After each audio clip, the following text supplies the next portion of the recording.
Hi. Um, Welcome back to my video blog. I'm happy to see everyone watching.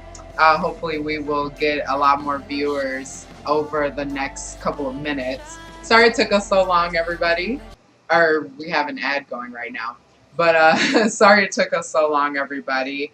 We have two very special guests. I'm starting this month, and this kind of was coincidental. It really wasn't on purpose. I've wanted for a long time to do a video blog about Black Nerd Society because it's definitely become a subculture in nerd society.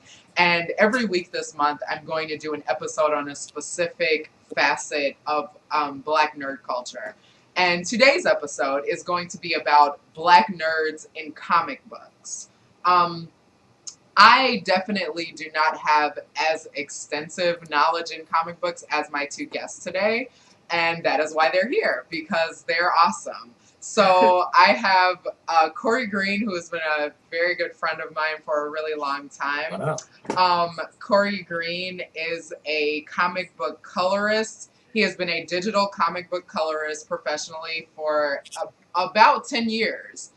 He knows the industry in and out. He is definitely an awesome colorist. We will show some of his artwork later. And then we have Miss Ashley Woods, who I've also known for a while now. Ashley Woods is an independent comic book artist who has also been in the industry for about 10 years. She started off with Millennia War, which was her first comic book. It's a gorgeously drawn comic book. And we will also show some of her artwork later after we get to it. So to start things off, I'm going to ask both of you. We will go with Ashley first. How did you first get into comic books, and what was the first comic that you ever owned?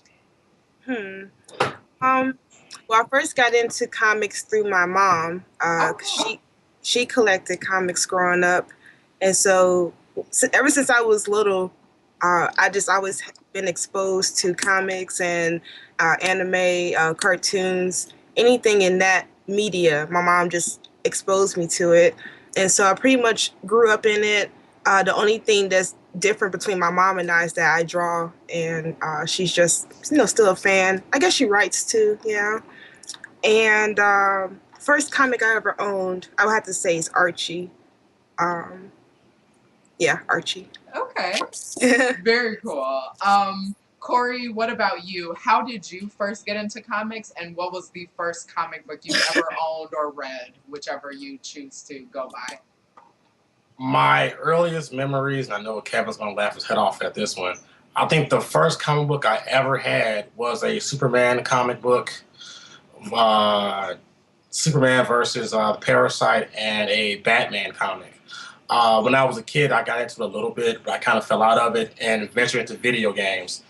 As I got into college, I got into comics more through friends and through college colleagues and co-workers and friends got me into comics. And well, as I got into the culture, I pursued it professionally. Okay. Um, for myself, I really currently can honestly say I definitely don't have as much comic book knowledge as like Corey or Ashley. I don't know as much about a lot of mainstream comic books. I definitely am a fan of a lot of indie comics. So mine will be pretty brief. My first comic book owned, honestly, was The Death of Superman. My brothers owned it, and I thought it was really awesome. It was such a cool way to get into comics. And actually, in elementary school, a friend of mine had the comic for The Mask. And I thought that was really cool because it was like super gritty and it was all like hardcore. So That was hardcore for the time. yeah, it really time, was. yeah. It really was. So that was my introduction to comic books. Yeah. So we're going to move on to the second point. Do you think that comic books tend to be more race driven than other aspects of nerd society? If so, why? So we'll start with Corey. Um, I want to say little column A, little column B. I don't think so as much. There's some more than others. But I think now more than ever. The mainstream companies have tried to they're now trying to appeal to more broader audiences now more than ever than like the 90s. Like the most popular comic book we had was Spawn, and that was pretty much it. But the cool thing was at the time it was kind of very different. It was an African American character who was pretty much outselling the big two at the time, but that was the only one. Now they have characters, at least in Marvel and DC a little bit too, that have characters that try to, I guess, hit different demographics more than they had before. Especially this year in 2014, Marvel announced a new Miss Marvel, and she's Muslim. So they've tried different things here and there. But in the past, they've had some issues. It's changing, but the change is slow. Okay. So we're going to go for the same question for you, Ashley. And to reiterate, it is, do you think that comic books tend to be more race-driven than other aspects of nerd society? If so, why? I would say yes, because even though my knowledge isn't as extensive in comics as Corey's is, I haven't read that many American comics recently in a while. So I'm not really up to speed on what's going on with Marvel or DC. Been reading more indie comics, but I would say, yeah, it's more race driven. Because think of video games, especially fighting games, they dabble with characters from all over the world. They experiment as much as possible. Whereas to piggyback off of what Corey was saying, in the 90s, which is basically my whole entire childhood, a big chunk of my life, all I saw were whites being pushed on the covers of comics that I read. Did I have a problem with it? No. I didn't care really. But if you had to ask if that's how it was, that's how it was. Just fact. In the 90s, I've never seen, even in the 2000s, I can't think of a black Spider-Man. Like they had the new Spider-Man who's black, or was he Latino? He's mixed, I think. Yeah, he's biracial. Yeah. It's like I didn't see that growing up. And so it's good to see that mainstream comics are starting to expand and experiment. Most importantly, listen to the audience, and try to actually relate to their audiences, because, a lot of these people who used to be into mainstream comics are starting to turn to independent, so they have to do what they can to keep their readership. I totally agree. I think I'm so happy that this is happening, because you two are such good aspects of the current generation of like comic books, of Black people working in comic books. And I remember years ago, I want to say it was at the very first C2E2, I went to a panel that Ashley was actually on, and it was for Black comic book artists, and the different issues that they dealt with in the industry, how they, kind of pile drive through all of that. And it was actually a really cool thing to look at. And this is really educational for me, honestly, because like I said before, I don't know as much about comic books as you two.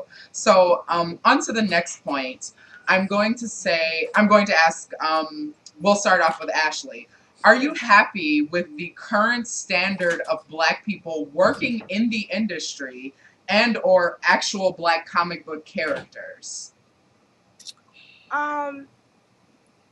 If I was to say happy, that would make my answer very black and white. Now, I don't want to incite anyone. She racist, like. That's so, okay. Yeah, I mean, if your opinions are to be expressed here, and that's what this is for. People hear what they want to hear. True, that's true.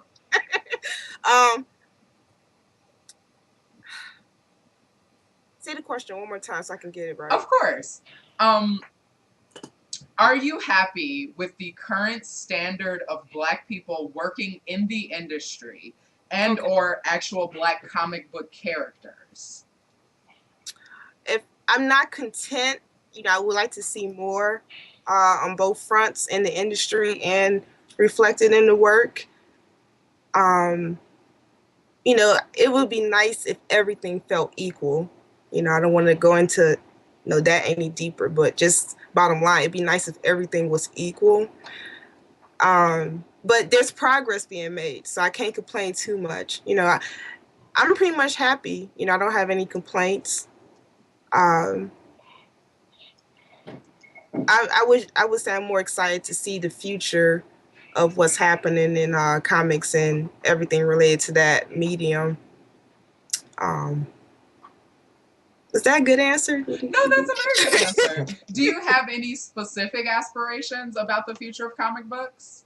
Yeah, definitely see more people like myself that I can relate with, you know, because it's just good to just see someone who looks like you. That's You know? true. That's true. And I love how a lot of characters now have natural hair. Like black characters have natural hair now. They're moving away from um, straight hair. Nothing wrong with straight hair because I have straight hair too. But I'm just saying, you're seeing more variety. So it's just nice to see them. I'm excited for the future. Yeah. That's definitely good to say. I One of the last comics that I was reading, it's called I Love Trouble. It's an independent comic. I bought like the first three, and it had like kind of a Hispanic looking biracial girl on it. And I bought it honestly because the concept was interesting, the art was gorgeous, but it was also a character that looked like me. And honestly, I do think that a lot of people go towards that. And it is such a very interesting aspect, especially for women in comic books. Women of color in comic books, honestly, to gravitate towards a character that looks like them. It's more welcoming. And Corey, I want to go to the same question with you. Are you happy with the current standard of Black people working in the industry, or actual Black characters in comic books, or biracial characters, whatever? I would like more of us to work in the industry, but I would like more